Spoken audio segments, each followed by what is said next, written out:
Congressman Ken Calvert. Ken Calvert is the chairman of the Subcommittee on Defense Appropriations of the House Committee on Appropriations and a longtime friend. Good morning, Congressman. How are you? Good morning, Hugh. I'm doing great.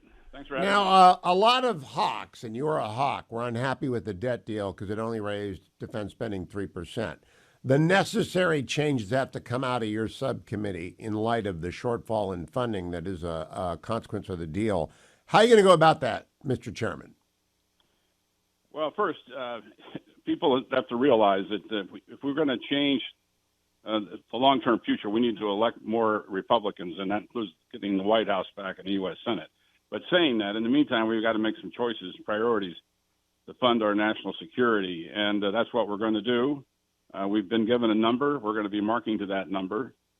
Obviously, it's not enough to meet all the challenges that we have, especially with China, a rising China, especially their shipbuilding program, and the inadequacy of our own shipbuilding program.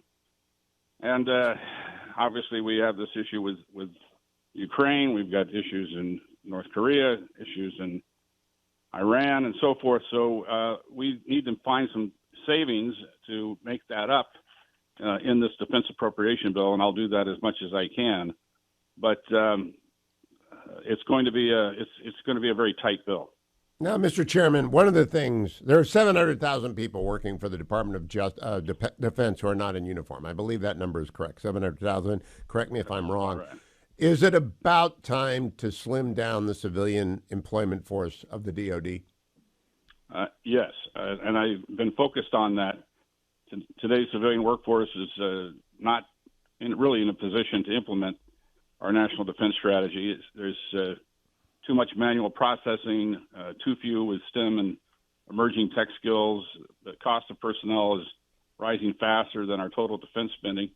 The civilian workforce continues to grow as we can't meet our recruiting targets for the Army, the Navy, the Air Force, the rest of the military. And we're operating antiquated systems, manual processes that the DoD can't even pass an audit. In short, this path we're on is unsustainable. We have to change it immediately. So, Chairman Calvert, there was a Brack a long time ago, Base Realignment and Closure Commission, and the Brack took it out of Congress's hands, and they cut down a bunch of bases. Do we need a Brack for civilian employees in the Pentagon, and do we need a Brack for weapon systems to get the politics out of it and just get down to the bone? Because we got to free up the money for the ships that we need and the submarines that we need and the munitions that we've depleted. We got to get the money, and the best place to get it, in my view, is by closing obsolete weapon systems down and by skinnying the Pentagon down. Do we need a Brack to do that, or can your committee do it? Well, we can do a lot of that through the appropriations process. A lot of these legacy systems need to be retired. Just don't fund them. There's a constituency, it seems, around every legacy system, but we're going to have to make these tough decisions to retire some of these aircraft, some of the other systems that are no longer necessary, where we can put money into modern warfare. Every dollar we spend needs to go to lethality and for make sure that our troops are well taken care of. Anything else is superfluous, and we need to focus on what's important, and that starts immediately because we don't have the money to do anything else. Well, I get back to contracting as well. I don't think our Department of Defense can contract for weapon systems anymore. I mean, they get some done right. I like the frigate coming out of Wisconsin, and I think they're building good ships in Mississippi, and our submarines are first class. But what about the F-35 delays? What about the LCS? When do we clean this stuff up? Well, in the 90s, as you know, after the fall of the Soviet Union, we went down from a lot of contractors down to a few. We're down to 6 or 7 major defense contractors. There's not enough competition within the system. I think the prices are too high. That's because of that, a lot of it. And so we're trying to bring in new innovation and smaller folks that can make things that we need and are better at it, more efficient at it. And the systems that we're buying are more effective and cost a lot less money. We all love the larger contractors, but it's just too cumbersome. Could we also empower the SecDef or the Deputy Secretary of Defense to simply skinny the workforce? Because I ran OPM when I was back in the Reagan years, and you were starting out in your political career, and you can't fire anyone in the federal government. It's impossible. And reductions in force are impossible. Can you give them sweeping powers to shrink? Yeah, look, there's one thing we can do, and we can start this right away. Is the federal government has about a 5% turnover rate, and we don't have to hire 5%. If we just hired 3% and you had a reduction in the civilian workforce of 2% per year, you would get a 10% reduction in the civilian workforce in a matter of short order. But you can even do it quicker because we have a lot of folks over there that are up for retirement. We can do some buyouts, start removing some of the senior managers that God love them, that we need to clean out the ranks. There's lots of ways that we can do to facilitate workforce optimization. And you were seeing the private sector do it now, and we're going to have to do it also. I'm not for cleaving people. We just got to get smaller and faster and more nimble and more effective. Congressman, can you walk us through the timing? Because I know part of the debt deal was 12 appropriations bills on the president's desk by January 1. You are the key subcommittee in that process. You are the guy who defends the defense budget of the United States in the House. What is your metric for being on time? Well, we'll be doing our subcommittee, Mark. We pretty much have the bill written. I went through the bill, had to do the necessary modifications in order to meet the president's budget number. So we're prepared to get the subcommittee here in the next week or so. That schedule is determined by the leadership. Once we have the subcommittee, Mark, we will go to the floor, go to the full committee probably, again, sometime here in the month of June. And I anticipate to have the bill on the floor in late June, early July. Well, that's very that's good. A big part of it. Yeah, that's very good. Yeah. But now tell me about the lobbying process, Congressman, that goes into it. Do you walk down the street and attract 8 defense lobbyists? Do they have a mobile device attached to your coat?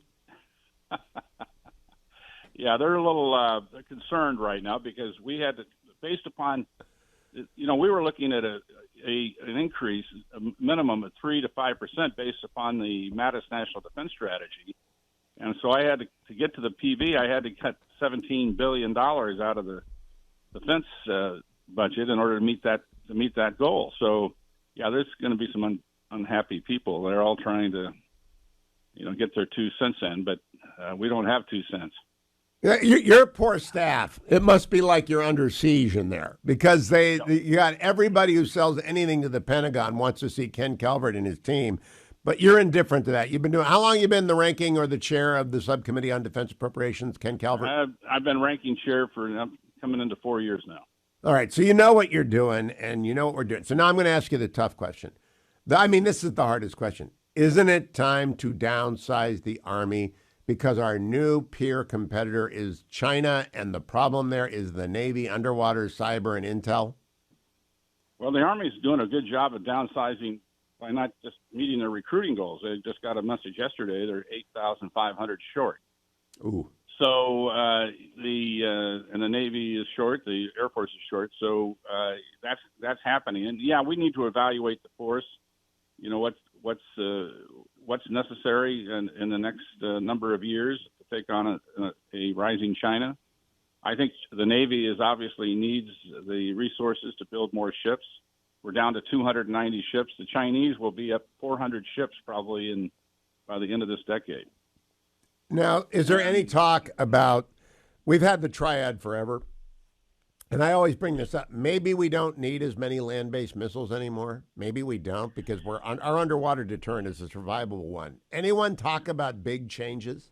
Oh, people talk about it, but when you go through the war games on it and you evaluate it, you don't want any feeling that any kind of a nuclear conflict is successful against the United States. And a Triad, which was obviously developed in the Eisenhower time frame, is pretty foolproof. I mean, if anybody attacks the United States, it's not going to work. So going to a dyad could be risky. So right now we're moving toward continuing to have the Triad. As you know, we're going to the Columbia submarine to replace the Ohio-class submarine. We'll still have our attack submarines, and obviously with our new B-21 bomber which will have penetration capability, we should be able to have a very good nuclear force to make sure that no one ever even thinks about.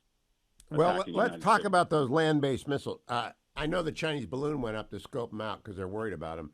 But when we develop hypersonics, and I'm looking for a two-part answer here, do hypersonics replace the land-based giant missiles? And how are we doing on the hypersonic front, which is, to me, the next 50 years of warfare?